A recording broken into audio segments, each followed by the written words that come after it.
happy Vlogmas 2024. And if you don't know what Vlogmas is, it's a tradition that YouTubers have that in December they upload a video every single day until Christmas. So for me, I'm gonna, upload as much as I can. I don't think I'll be vlogging every single day. I was trying to count and I think I have like 10 concerts this month, so I'm gonna do my best. But I think this is the 4th year that I will participate in doing Vlogmas, and I love getting to vlog, especially during this time of the year when there's so many things going on. I get to show you some cool things that I'm up to, and also just to show you some wintertime and holiday related things in New York City, which is so fun. So, but if you don't know, my name is Katie and I'm a flutist. I live in New York City. I'm feeling festive today. I've got my holiday drink of choice. It's decaf.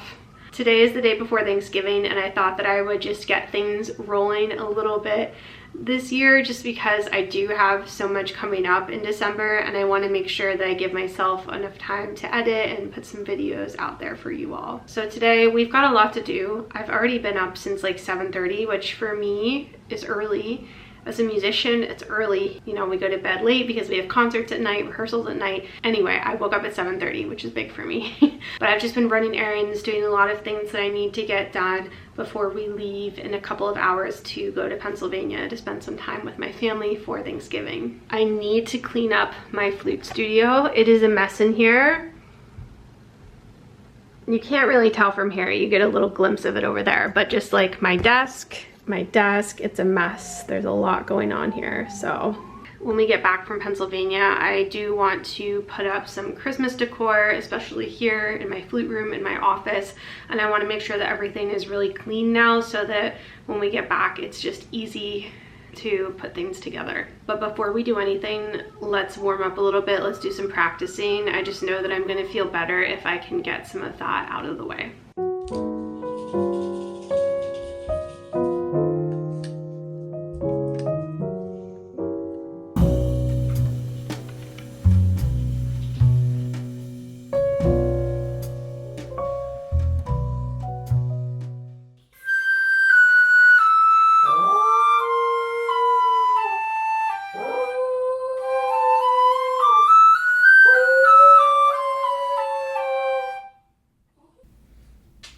If you're new here, this is Miguel, and he will be 5 years old in March. He's a Havanese. Ever since he was a puppy, we can't really figure out like if he hates the instruments or if he likes them. I mean, I think he just really wants to be close to us all the time. Not cuddling, but just nearby. That's his thing. So I think that like if we're practicing, he wants to be near us, but he also maybe is distressed by the sounds of the instruments. So I don't know, it's complicated.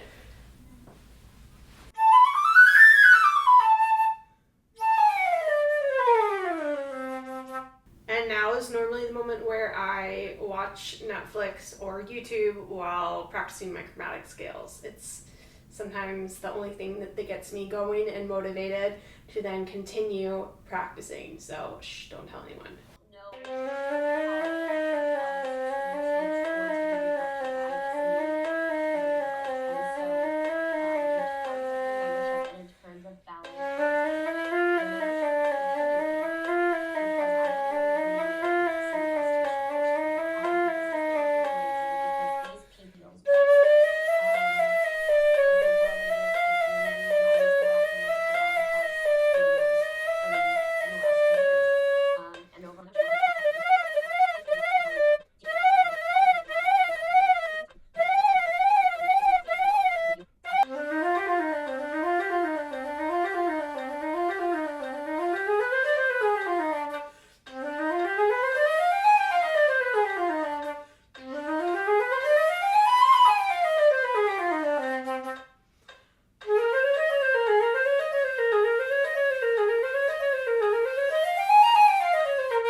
To do some of the record number two from the 7 daily exercises, and I like to put my drone on my handy dandy tuner and the drone just keeps me making sure I'm listening and hopefully keeps me in tune. And I'll just put it on the tonic of each group. So if I'm playing the C major one, I put it on C. So this is an exercise that I started doing back during COVID time in 2020, back during that Vlogmas then. It's crazy how that feels like it was years and years ago, but also it feels like it wasn't that long ago. Still crazy. But I would do that also with exercise number 1 in this book. And it's just a really good way to get your ear open and listening, and also to think about producing a beautiful sound.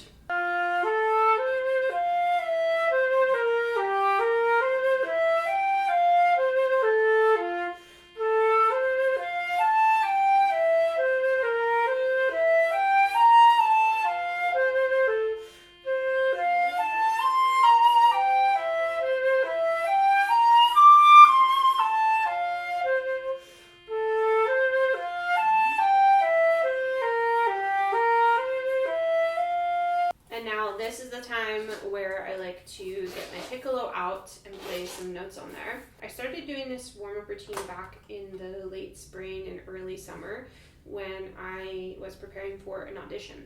And I had to really think about like how to get warmed up to do all the practicing that I had to do on the excerpts. And I also had to play piccolo for that. And that's something that I don't do very often at all. But I'm trying to keep that up because I realized that even just doing a little bit every day, it really does go a long way. It sounds kind of like cliche, or I don't know. It's true. Just doing a little bit of piccolo or your auxiliary instrument, whatever it is, just doing it in small increments and adding that to your routine that you already have, it's really going to help. And don't forget to wear your earplugs if you're playing your piccolo. These are earplugs by Loop. I've been using these for a few years now, and I love them. I am also a sucker for the packaging, and they come in really cute colors, but I think that they just work really well, and it seems like, from what I can tell, they actually are blocking decibels, reducing decibels, and I can still hear enough that I can play, especially in an orchestra or in a larger ensemble.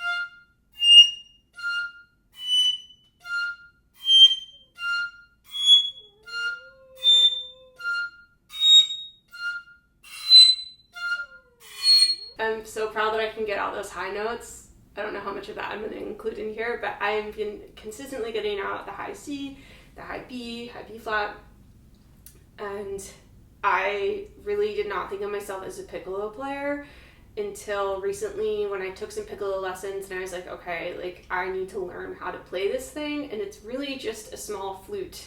Like if you can play the flute, you can play this.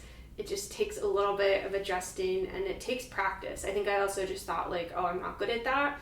But in reality, I just never practiced my piccolo. Maybe I picked it up a few times a year if I had a gig that I had to play it on.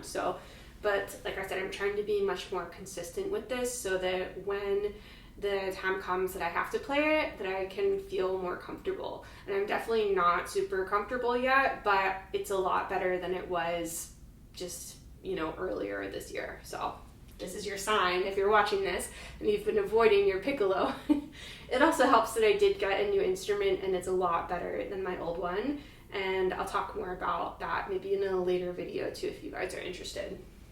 From there I go back to the flute and I do some tone studies. And I just find that also to be able to switch back and forth from the flute and piccolo in my warm-up is really helpful. Normally, if I was practicing my piccolo, I would leave it till the very end, and then by then I was so tired, or I ran out of time, or some excuse happened. Now it's like trying to do a little bit one after the other. Especially that's helpful if you have to switch between playing flute and piccolo in the orchestra or in the band, whatever you're doing. It's really important to be able to put one down, pick the other one up, and just be able to go.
And then the last thing that I'll do for my warm-up is that I'll play some octave scales, and this is an exercise from the Moyes book.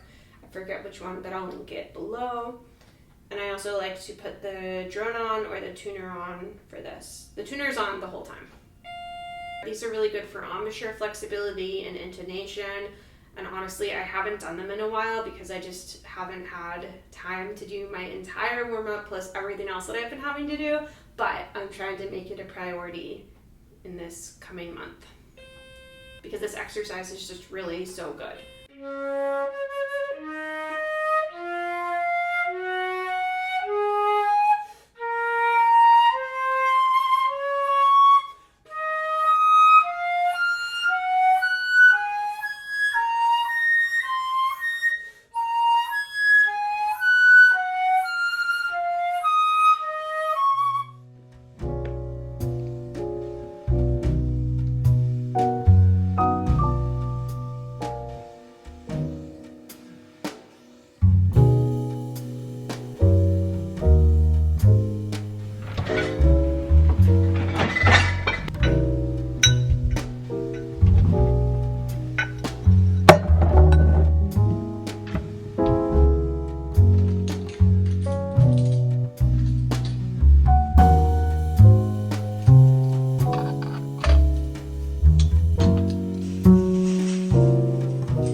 Oh my goodness. I have so many used programs, not used, I have so many old programs that I just don't get rid of.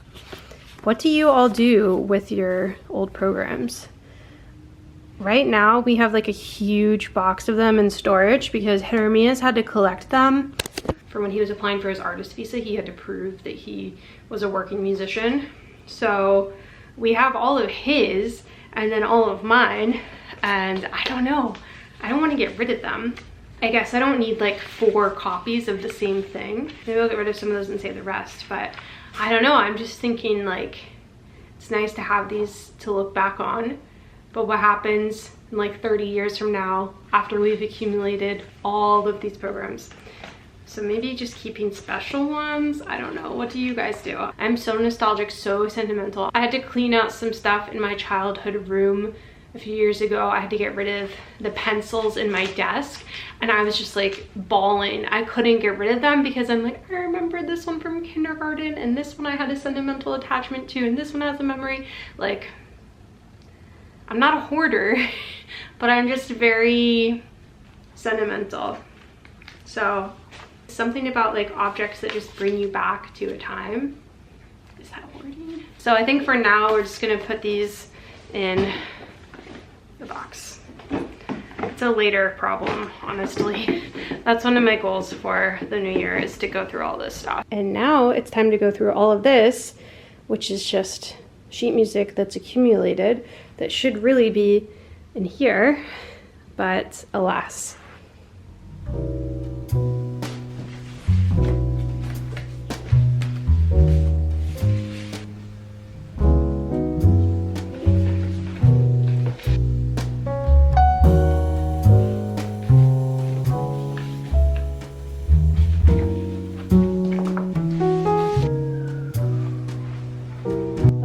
Much better. And that down there, that was a pile that just belongs to another day. Yay! Clear floor space.